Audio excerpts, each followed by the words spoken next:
Um podcast de. Olá, seja muito bem-vindo ao nosso podcast, ao Plano J de Jovem.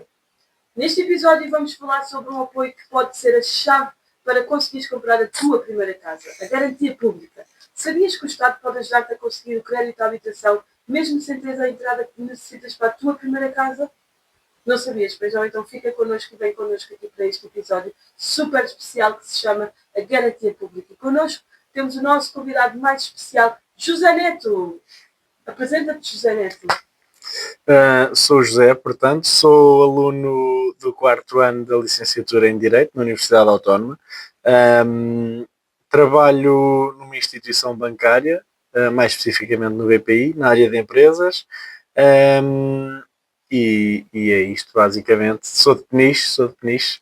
Vim parar aqui a Lisboa por conta da licenciatura e aqui ficarei, muito provavelmente. Olha, muito obrigado e seja bem-vindo aqui ao nosso podcast. Obrigado pelo convite. E muito obrigado por teres aceito também desde já o nosso convite. Obrigado nós. E para conduzir então aqui este podcast, vamos começar aqui com o meu colega, o Ricardo Marques, que vai ser também quem vai seguir aqui esta entrevista. Ricardo, contigo. Ora, muito bem. A primeira pergunta que então vamos fazer ao José: o que é a garantia pública? Portanto, a garantia pública é uma medida de apoio e de incentivo por parte do Estado. Eu diria que mais na vertente de apoio, mas muito também uma medida de incentivo. Ela surge na sequência da crise habitacional que estamos a viver, que já se tem vindo a notar de há uns anos para cá, mais intensamente se calhar nos últimos 2-3 anos, tem-se notado mais através do aumento das rendas, da falta de capacidade financeira dos jovens para adquirir habitação. Isso tudo começa a criar ali uma repercussão a nível económico, começa aliás a criar um desequilíbrio, eu diria, porque ao fim e ao cabo, quando começamos a pensar bem, temos jovens com 30 e já há muitos anos que continuam a viver em casa dos pais, não conseguem sair da alçada dos pais, porque comprar uma habitação própria é dificílimo e arrendar não se está a apresentar uma solução. Neste momento não é a solução.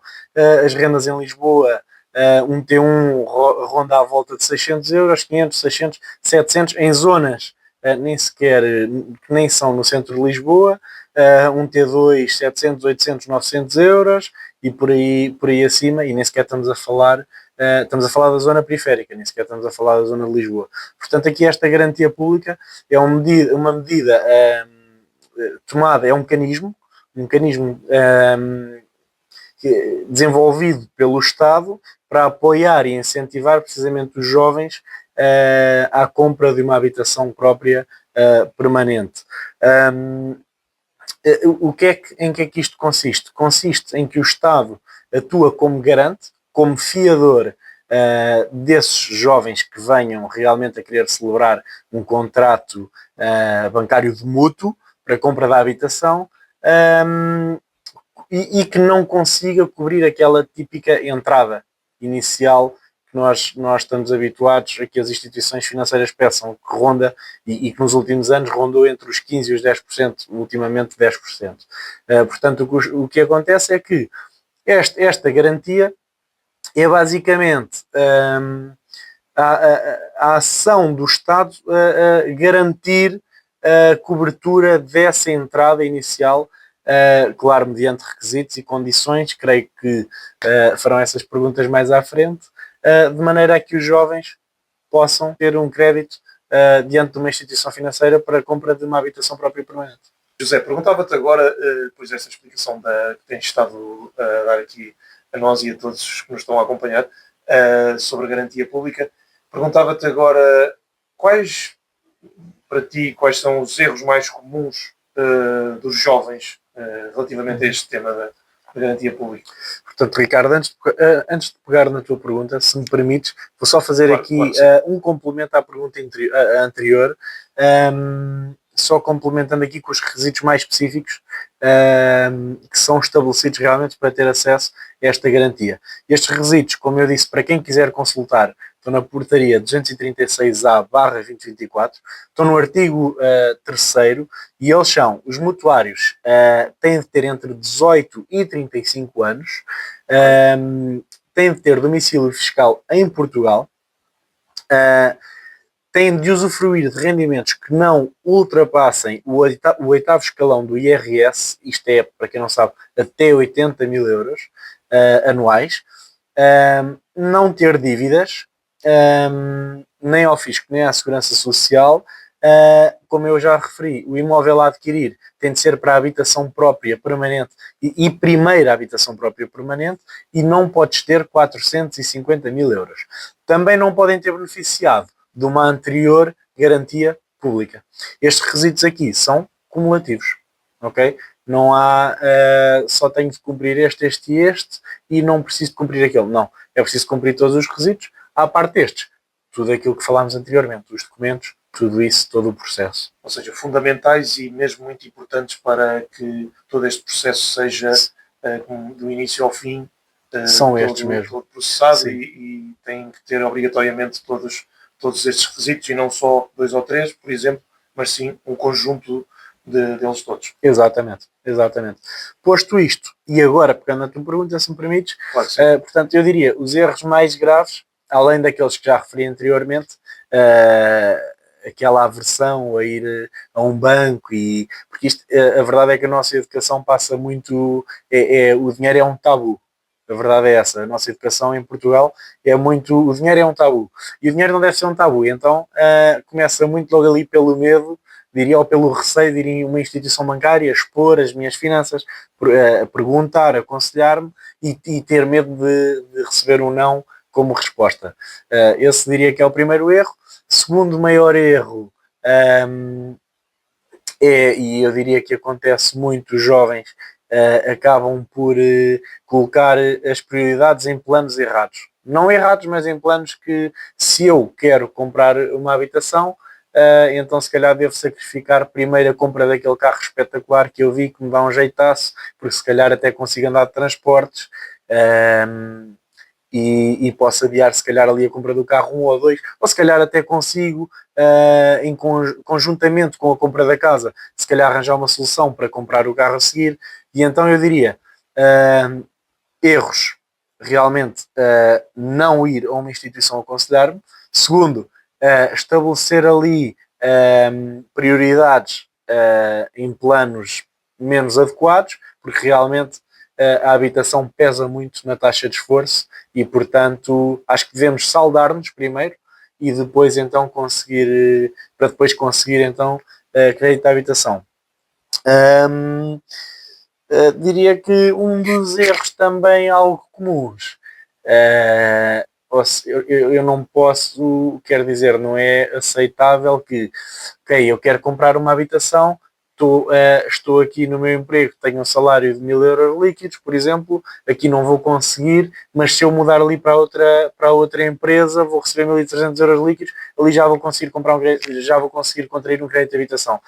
Vou, certamente, mas não vou conseguir no primeiro mês, nem no segundo, nem no terceiro. Como eu disse, são precisos 6 recibos de vencimento. Os 6 recibos de vencimento não precisam de ser da mesma instituição empregadora, da mesma entidade empregadora, mas convém que tem de haver ali um registro de estabilidade, e isso é muito importante para as instituições financeiras para ceder os créditos, e portanto não procurem, se têm um emprego estável,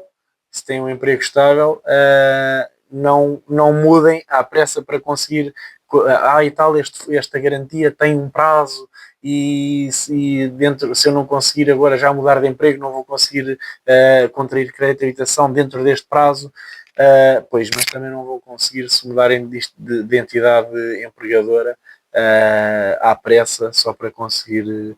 Então cuidado com estas pressas, cuidado com estes impulsos.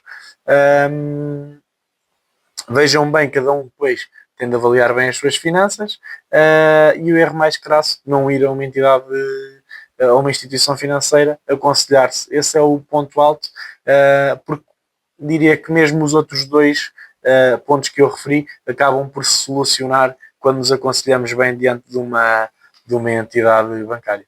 Ou seja, tal como referiste, isso é um pormenor importantíssimo, a questão da estabilidade, e como também ouvimos já dizer há muitos anos, que o crédito à habitação é por norma, a não ser que hajam outros volumes de negócio que temos, mas é por norma o negócio maior da nossa vida quando contraímos um empréstimo bancário, neste caso o crédito à habitação.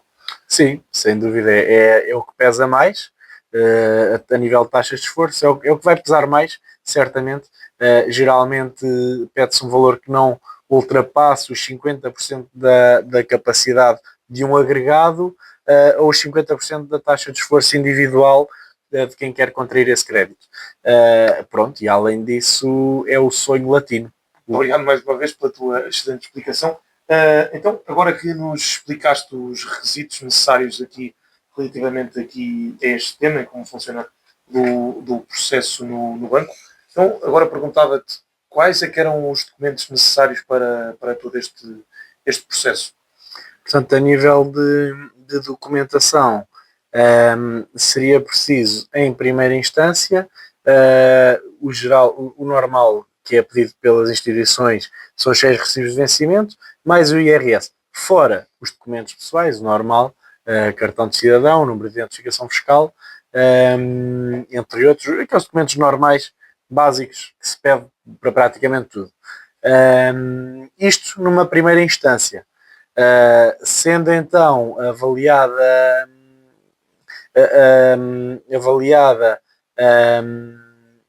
avaliadas as condições ali numa primeira fase, então, e dependendo da idoneidade da pessoa interessada para conseguir crédito ou não, aí então é que poderiam ser solicitados outros documentos, como por exemplo o contrato de trabalho, e muita gente pensa que para conseguir acesso a esta garantia é preciso um contrato de trabalho sem termo. Não, isso a nada obsta,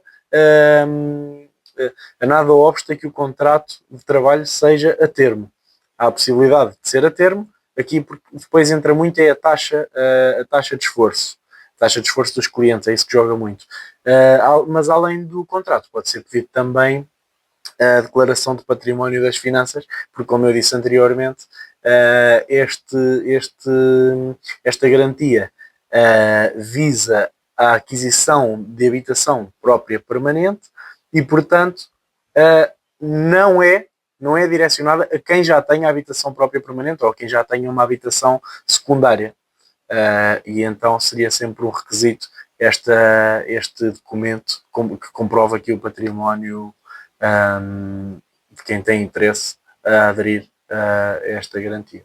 Ou seja, podemos dizer que cada caso é um caso, não é? Como todos os processos envolvem este tipo de situações, mas podemos dizer que na maior parte dos casos a documentação e acaba por ser até um processo simples de ser iniciado, ou depois seguirá os seus trâmites normais, mas podemos dizer, estamos em condições de afirmar que, na tua opinião, é um processo simples de ser concretizado aqui esta parte. Sim, é um processo simples, não é nada moroso, isto geralmente entre 1 a 2 semanas a maior parte das instituições conseguem dar aqui uma primeira resposta. Atenção que uma resposta não é uma aprovação. Atenção, fica aqui bem explícito que, exatamente, uma resposta, uma simulação não é uma aprovação. Mas sim, diria que é um processo fácil, não se acanhem, realmente vão aos bancos, informem-se, tentem perceber o que é preciso ou não, e não se acanhem muito, se calhar,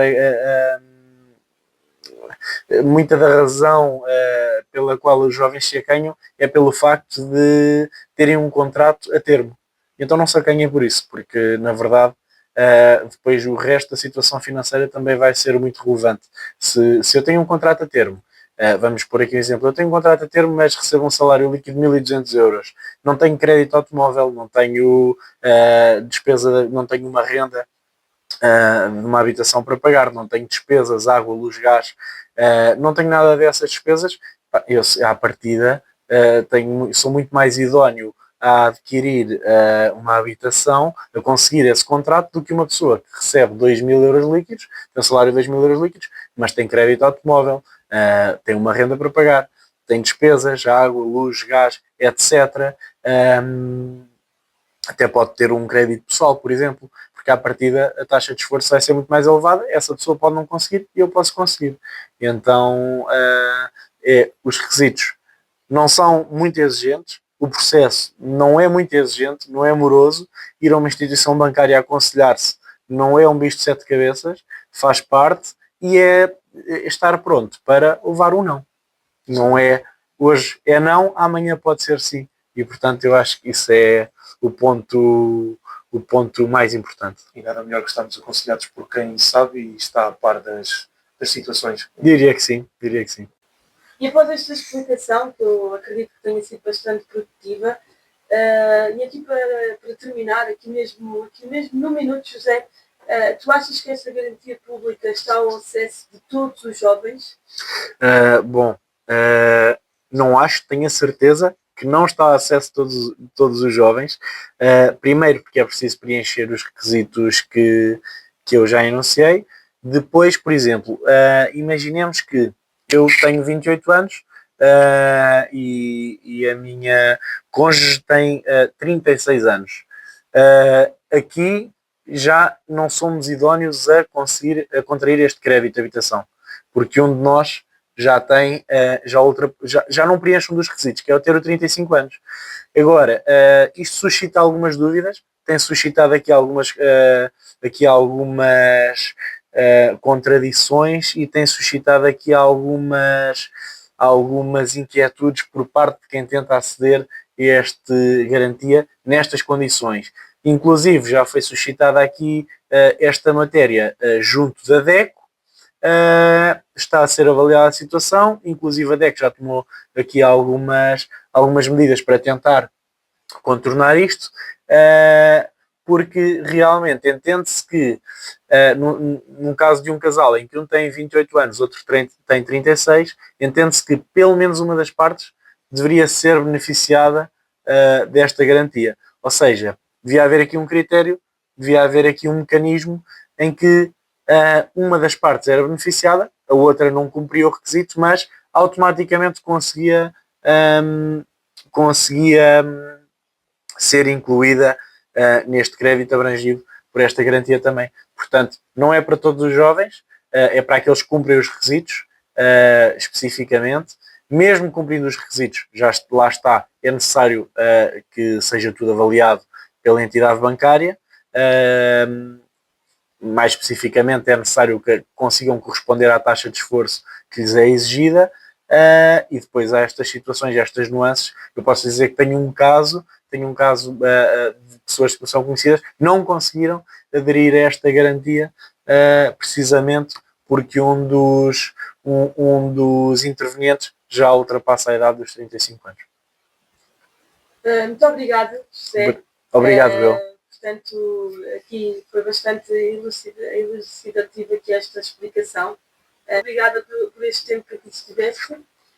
Portanto, se tu que estás aí desse lado, se o teu interesse é realmente comprar casa, se achas que não tens uma saída, aqui apresentamos-te uma saída, porque no plano J de jovem, apresentamos-te sempre uma saída. Se estás a pensar em sair da casa dos teus pais e comprar o teu próprio espaço, este é o apoio que pode ser o empurrão que precisas. Informa-te junto do teu banco e vê se tens o perfil para beneficiar da garantia pública. Este foi o primeiro episódio de 3 episódios que iremos fazer ao longo da primeira temporada deste podcast, que é o Plano Jovem J de Jovem.